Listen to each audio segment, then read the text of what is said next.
Hey guys, spoken English के इस नवे वीडियो में आपका स्वागत है। और हम लोग अभी भी इंग्लिश टेंस सिस्टम पे काम कर रहे हैं, क्योंकि इंग्लिश टेंस सिस्टम बहुत ही इंपॉर्टेंट पार्ट होता है।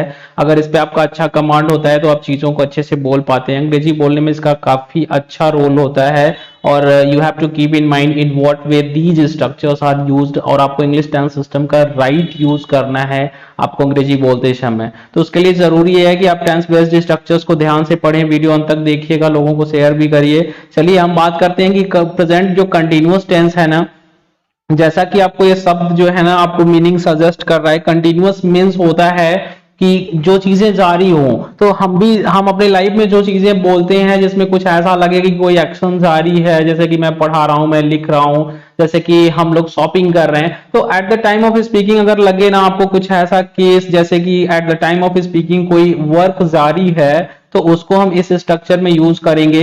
तो सबसे पहले ये जानते हैं कि आज तक जो आप लोग पढ़ते आए हैं, आपको किसी ने बता दिया कि वाक्यों के अंत में रहा, रही, रहे आते हैं तो वो कंटिन्यूअस होते हैं। तो ये तो सही है चीजें, लेकिन आपको ये समझना है ना कि रहा, रही, रहे यहाँ पर ट्रांसलेशन नहीं करना है। आपको ना अपने माइंड से चीजों को समझना है कि जो चीजें कंटिन्यू हो रही हैं, जो चीजें चल रही हैं, उसको हम कंटिन्यूअस फॉर्म के स्ट्रक्चर में रखेंगे। और अंग्रेजी बोलते समय ऐसे स्ट्रक्चर्स बहुत ज्यादा यूज होते हैं। तो मैं आपको बता दूं, जो प्रेजेंट कंटिन्यूअस टेंस का जो यूसेज है ना, कहां कहां पे ये यूज होता है। To describe something that is happening at the time of speaking. बोलते समय अगर कोई चीज जारी हो, चल रहा हो ना, तो ऐसे केसेस को डिफाइन करने के लिए, डिपिक्ट करने के लिए हम क्या करते हैं, प्रेजेंट कंटिन्यूअस टेंस यूज करते हैं। To express an event plan in the future. अगर आप कुछ ऐसी चीजें प्लान कर रखे हैं जो फ्यूचर में आपको करना है, जैसे कि आपको अगले मंथ आपको दिल्ली जाना है, तो बोल सकते हैं I am going to Delhi next month, ऐसे बोल सकते हैं ना। जैसे प्लान्ड फ्यूचर की, फ्यूचर में जो चीजें प्लान्ड होती हैं उसको भी आप बता सकते हैं प्रेजेंट कंटिन्यूअस के स्ट्रक्चर में। कुछ टेम्पररी एक्शंस होते हैं जो अभी हाल ही में हो रहे हैं, मतलब वो परमानेंट नहीं है। एम्फेसाइज करने के लिए किसी भी काम को जो उसकी फ्रीक्वेंसी बार बार रिपीट हो रही है उसको भी करने के लिए यूज करते हैं। और चेंजिंग सिचुएशंस, बदलती हुई चीजों को, जैसे वेदर कंडीशंस को दिखाने के लिए चेंजिंग सिचुएशंस को भी कंटिन्यूअस फॉर्म में यूज किया जाता है। अनफिनिश्ड एक्शन, जो एक्शन अभी कंप्लीट नहीं हुआ है, वो भी नाउ, अभी, उसको भी हम यूज करते हैं प्रेजेंट कंटिन्यूअस के स्ट्रक्चर में। डेफिनिट फ्यूचर प्लान के लिए भी प्रेजेंट कंटिन्यूअस टेंस हम यूज करते हैं। फाइनली आप हिंदी में ये समझिए कि जब भी हमारा कोई वर्क जारी रहता है ना, तो ऐसे चीजों को हम व्यक्त करते हैं कंटिन्यूअस बेस्ड स्ट्रक्चर्स में। वाक्य कैसे बनाएंगे ये जानना जरूरी होता है, क्योंकि वाक्य बनाना जानते हैं तभी आप अंग्रेजी बोल पाएंगे, अच्छे से बोल पाएंगे। चलिए अफर्मेटिव में अगर हम सेंटेंसेस बोलना चाहें सकारात्मक अर्थ दे करके, तो कैसे बोलेंगे। सबसे पहले सब्जेक्ट रखेंगे, सब्जेक्ट की जगह पे इज, एम, आर, वो और he, she, it, they, these, those, this, that, whichever, whenever, ये सब ला करके मतलब सेंटेंस की शुरुआत करोगे। इज, एम, आर में से कोई एक चुनोगे। फिर वर्ब में आईएनजी फॉर्म, जिसे वर्ब की फोर्थ फॉर्म भी कहा जाता है, और अन्य वाक्य के जो शब्द हैं वो अंत में आएंगे।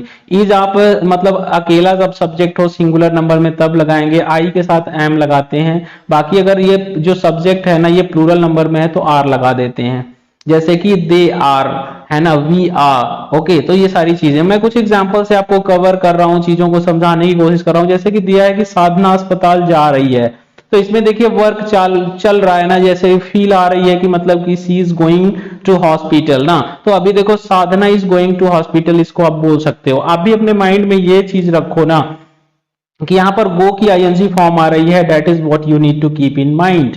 चलिए नेक्स्ट सेंटेंस पे बात करते हैं। संजीत अखबार पढ़ रहा है, मतलब इस वाक्य को बोलते समय ये लग रहा है ना कि जो पढ़ने का काम है वो भी चल रहा है, तो बोलेंगे Sanjeet is reading newspaper, right. ऐसे ही सेंटेंसेस पे आप काम करिएगा, आईएनजी फॉर्म में वर्ब को लेकर के आइएगा। मैं लिख रहा हूं, आई एम राइटिंग, ओके, यहाँ पे आप ऐसे बोलेंगे। हम खेल रहे हैं, we are playing. Is, am, are कैसे चेंज हो रहा है, डिपेंड्स ऑन सब्जेक्ट। ये सिंगुलर है कि प्लूरल है, मैंने आपको बता रखा है पहले से भी। अभी देखिए तुम बात कर रहे हो, यू आर टॉकिंग, ओके, आप ऐसे बोल सकते हैं। वह समझने की कोशिश कर रहा है, he is trying to understand, okay, चीजों को समझिए। वह खाना पका रही है, यहाँ पे बात फीमेल की करी जा रही है तो यहाँ पे सी लगाएंगे, सी इज कुकिंग फूड, ओके। वर्षा हो रही है, इट इज रेनिंग। सब्जेक्ट को कभी कभी इट रख करके भी बोलने की कोशिश करिए, जैसे it's going on, it is raining, है ना, इट इज गेटिंग लेट, ऐसे बोलेंगे तो आप बोल पाएंगे। दे आर क्वेरलिंग, वे लड़ रहे हैं, इसका मीनिंग आएगा।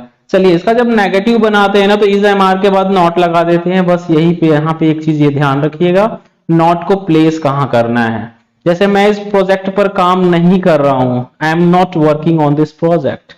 ओके, अभी बात करते हैं अगले सेंटेंस की। तो वहां पे दिया गया है कि they are not having breakfast, मतलब वे नाश्ता नहीं कर रहे हैं। ओके, हैव मतलब करना, खाने के सेंस में भी, लेने के सेंस में भी होता है, तो ध्यान दीजिएगा। हैविंग का सेंस मतलब कि नाश्ता करने के यहाँ पर अर्थ में आ रहा है। मेरे पापा नहीं आ रहे हैं, इसको समझिएगा, my father is not coming. Okay, Ravi समस्या हल नहीं कर रहा है, इसके लिए आप सेंटेंस जब बनाएंगे तो बोलेंगे कि Ravi is not solving the problem. Solve की आईएनजी फॉर्म और रवि सब्जेक्ट है, इज के बाद नॉट आ रहा है। चीजों को ध्यान रखिए, एक एक करके ग्रेजुअली करेंगे तभी हो पाएगा। और मैं आपको 90 डेज के सफर में आपके साथ रहूंगा। इंट्रोगेटिव सेंटेंस यानी प्रश्न पूछने के सेंस में जब वाक्य बनाना पड़े तो क्या चीजें ध्यान में रखेंगे। चलिए, जो प्रश्नवाचक वाक्य होते हैं ना, या तो यस नो टाइप के होते हैं या तो WH टाइप के होते हैं। एक में या तो हम जैसे ना जिसका उत्तर यस नो में दे देते हैं, जैसे कि क्या आप काम कर रहे हैं, तो हम कह सकते हैं हाँ हम काम कर रहे हैं। लेकिन कभी कभी ये हो जाता है कि आप काम क्यों कर रहे हैं, इसका मतलब आपको WH टाइप यानी कि एक्सप्लेनेशन में उत्तर देना पड़ेगा, आपको पूरी उत्तर बतानी पड़ेगी। यस नो में आप नहीं दे पाते हैं तो दूसरा टाइप का क्वेश्चन ये हो जाता है। तो जब हम यस नो टाइप का क्वेश्चन करते हैं तो इज एम आर सबसे पहले रख के तब सब्जेक्ट रख के वर्ब की फोर्थ फॉर्म यानी कि आईएनजी फॉर्म लाते हैं, फिर अन्य चीजें अदर्स अंत में आती हैं ना। अगर हम वैसे ही अगर एक्सप्लेनेशन टाइप का आंसर क्वेश्चन पूछ लेते हैं तो WH जो वर्ड्स होते हैं या विच, वाई, हाउ, ये सब पहले आ जाते हैं। जैसे कि अगर हम कहें कि why are you making a noise, आप क्यों शोर मचा रहे हो, तो वाई पहले आ रहा है, फिर are you making a noise. Okay, अंतिम में अन्य शब्द आएंगे।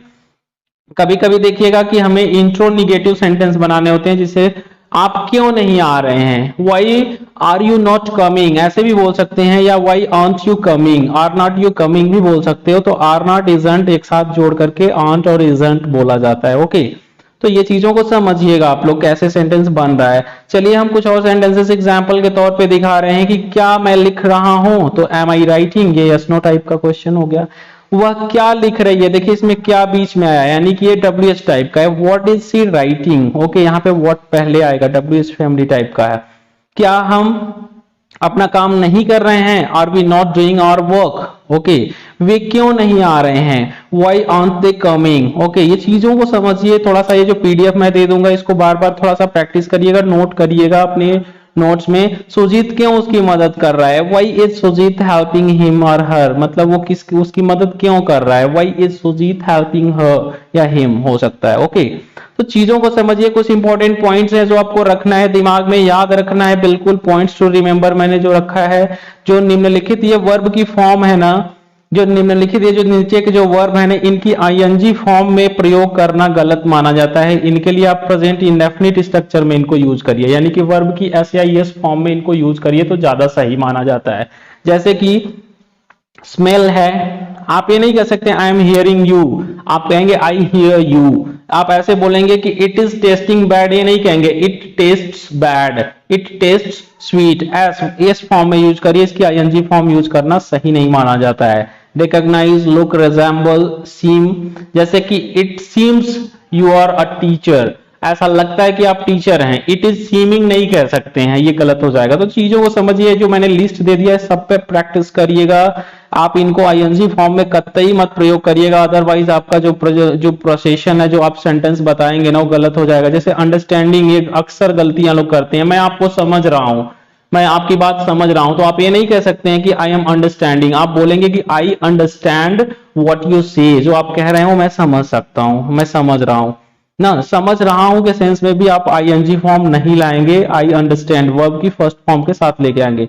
नीचे दिए गए कुछ शब्द समूह हैं, यहाँ पर देखिएगा, आपको धारा प्रवाह अंग्रेजी बोलने में आपकी मदद करेंगे। इन्हें बार बार बोलकर अभ्यास करें, ये नोट्स जरूर डाउनलोड करें, प्रिंट करके रखें अपने स्टडी रूम में। मैं आपको बता दूं, I am calling to, I am और कॉल में आईएनजी लगाए। जब भी आप किसी को फोन करते हैं ना, तो आप बोलिए कि I am calling to ask you one thing, I am calling to request you one thing, I am calling to. जब सेंटेंस आप कर रहे हैं तो बताइए, मतलब जब भी आप किसी को कॉल कर रहे हैं ना, तो कॉल करते समय ये वाक्य पहला बोल सकते हैं, आई एम कॉलिंग टू, जो कि प्रेजेंट कंटिन्यूअस टेंस का स्ट्रक्चर है। आई एम वर्किंग ऑन, मतलब मैं काम कर रहा हूं, I am working on a new project, ऐसे सेंटेंस बनाइए। मुझे देर हो रही है, आई एम गेटिंग लेट। मैं ठीक हो रहा हूं, आई एम गेटिंग बेटर, है ना। आप चीजों को समझिए, गेटिंग का प्रयोग कैसे करना, ट्राइंग का प्रयोग, मैं कोशिश कर रहा हूं, I am trying to help her, मैं उसकी मदद करने की कोशिश कर रहा हूं। I am trying to understand your problem, आपकी प्रॉब्लम को समझने की मैं कोशिश कर रहा हूं। I am going to solve this problem, या I am going to Jaunpur, मैं जौनपुर जा रहा हूं, है ना। I am going to start a new business, मैं एक नया बिजनेस व्यवसाय शुरू करने जा रहा हूं। तो I am going to, I am trying, I am getting, इन सब चीजों का यूज करना सीखो आप। और I am looking forward to, जब आप किसी चीज का प्रतीक्षा कर रहे होते हैं, इंतजार कर रहे होते हैं ना, तो आप I am looking forward use करते हैं। जैसे I am looking forward to going there, मैं वहां जाने के लिए बेसब्री से इंतजार कर रहा हूं, तो लुकिंग फॉरवर्ड ना। I am looking forward to getting good results, मतलब मैं अच्छे परिणाम जानने की कोशिश कर रहा हूं या प्रतीक्षा कर रहा हूं। तो ये सब चीजें होती हैं, आईएनजी फॉर्म में यूज होती हैं। आप लोग चीजों को अच्छे से समझते रहिए।